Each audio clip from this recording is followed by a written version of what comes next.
Buen día. En este video se les hablará sobre el equilibrio químico y el principio de Chatelier, y para una mejor comprensión del tema se mostrará un laboratorio denominado equilibrio, temperatura y el sistema amoníaco, hidróxido de amonio. Para comenzar, hablaremos de lo que es el equilibrio químico. Cuando una reacción sea reversible y las cantidades de las concentraciones de los reactivos y productos se mantengan constantes, existirá un equilibrio químico. Para comprender mejor esto, se nombrarán algunas características de este mismo. La velocidad de la reacción debe permanecer constante y la inversa de la reacción debe tener esa misma velocidad. Es decir, la velocidad con la que se forman los productos es igual a la velocidad a la que se regeneran los reactivos. La composición de la mezcla es constante con el tiempo. Esto no quiere decir que la reacción se detenga, pues el equilibrio es dinámico y entre los reactivos y productos se sigue ejecutando la reacción hasta que uno de ellos se consuma por completo. Para establecer el equilibrio, ni los reactivos ni los productos pueden salir del sistema.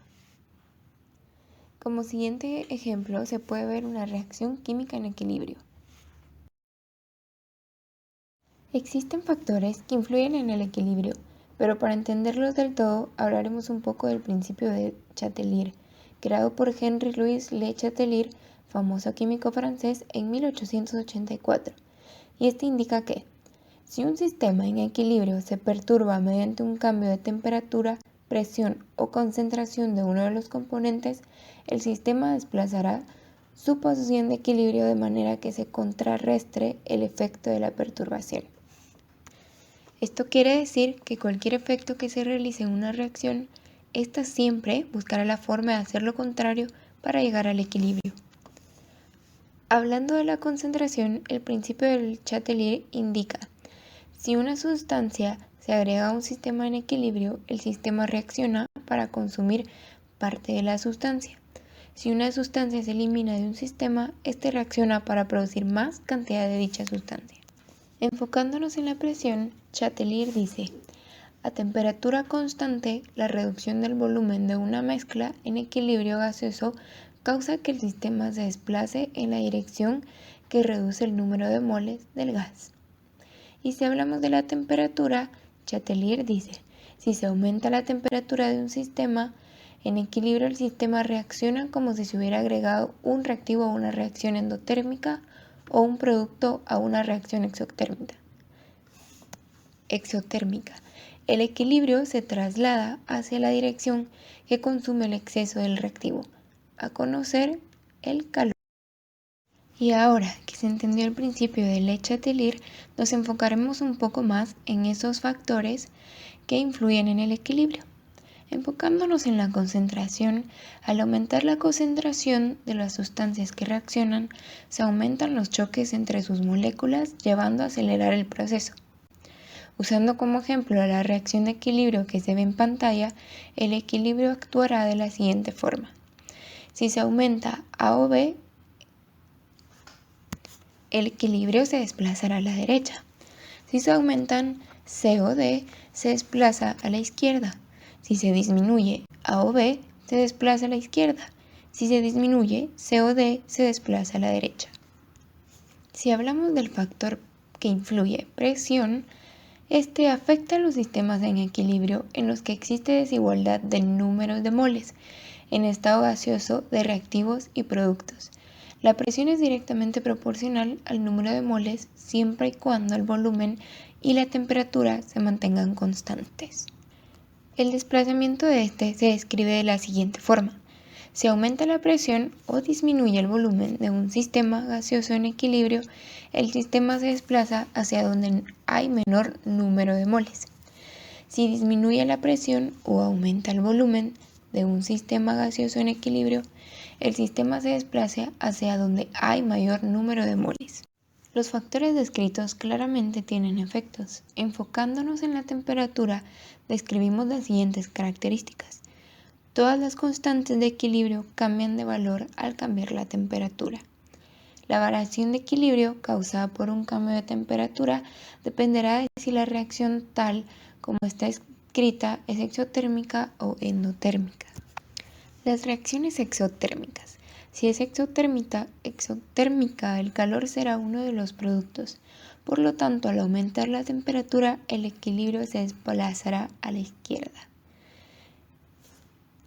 Si el calor disminuye del lado de los reactivos, la reacción se desplaza a la derecha.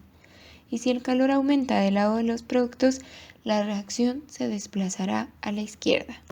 Pero en una reacción endotérmica, esta sí es endotérmica, el calor se considera un reactivo. Si el calor aumenta del lado de los reactivos, la reacción se desplaza a la derecha. Si el calor aumenta del lado de los productos, la reacción se desplazará a la izquierda. Gracias a todos estos conceptos y términos que hemos entendido con anterioridad, podremos observar lo que es nuestra aplicación del principio de Chatelier. Como se puede ver en la siguiente reacción, esta será la utilizada para poder efectuar nuestro laboratorio. La temperatura y el sistema en el sistema amoníaco hidróxido de amonio.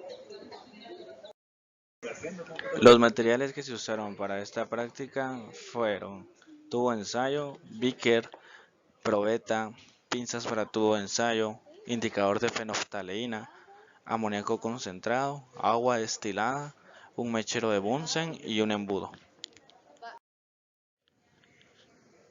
En esta imagen, como podemos observar, se están midiendo los 10 mililitros de hidróxido de amonio para cada tubo de ensayo. Utilizaremos 3 muestras de los 10 mililitros, una en la que la utilizaremos para poder comparar los otros dos, cuestión a la primera. Como podremos observar también en la imagen al fondo, se logra observar el beaker con hielo. En el siguiente video podrán observar cómo se está agregando el hidróxido de amonio a los tubos de ensayo. Como podemos observar, en este momento se está introduciendo los 10 mililitros de hidróxido de amonio a cada tubo de ensayo.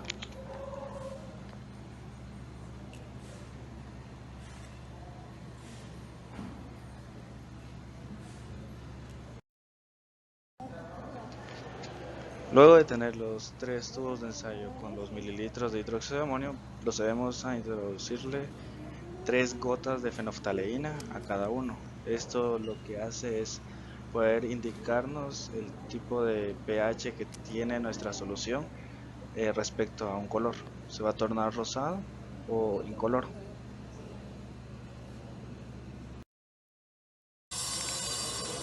En este video podemos observar cómo se calienta uno de los tubos de hidróxido de amonio, con lo que al final podemos observar que la tonalidad rosada desaparece y queda incoloro.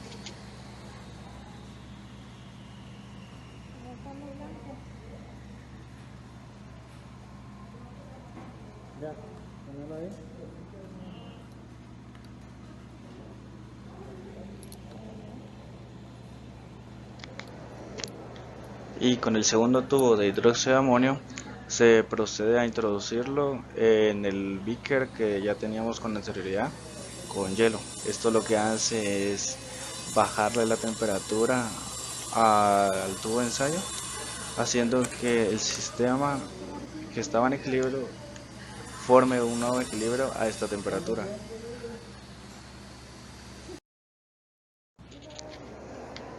Luego de 5 minutos procedemos a retirar el tubo de hidróxido de amonio del beaker con hielo, con lo cual lo colocamos con los otros dos beakers para poderlo comparar. En esta imagen lo que podemos observar es que en el primer tubo se ve de un color rosado con una tonalidad suave. En este sistema tenemos ambos en equilibrio a la temperatura estándar. En el segundo tubo, que fue el que calentamos, se puede observar que se torna incoloro, debido a que según el principio de Chandelier, al momento de afectar el sistema se adapta a las nuevas condiciones y lo hace descomponiendo producto y formando reactivos nuevamente. En el tercer tubo, que fue el que enfriamos, se puede observar que se torna un tono rosado más oscuro, debido a, como decíamos dicho anteriormente, el principio de Le Chandelier hace que afecte el sistema y se adapta nuevamente a las nuevas condiciones y lo hace formando más productos. Bueno, eso es todo. Les agradecemos por su tiempo. Gracias.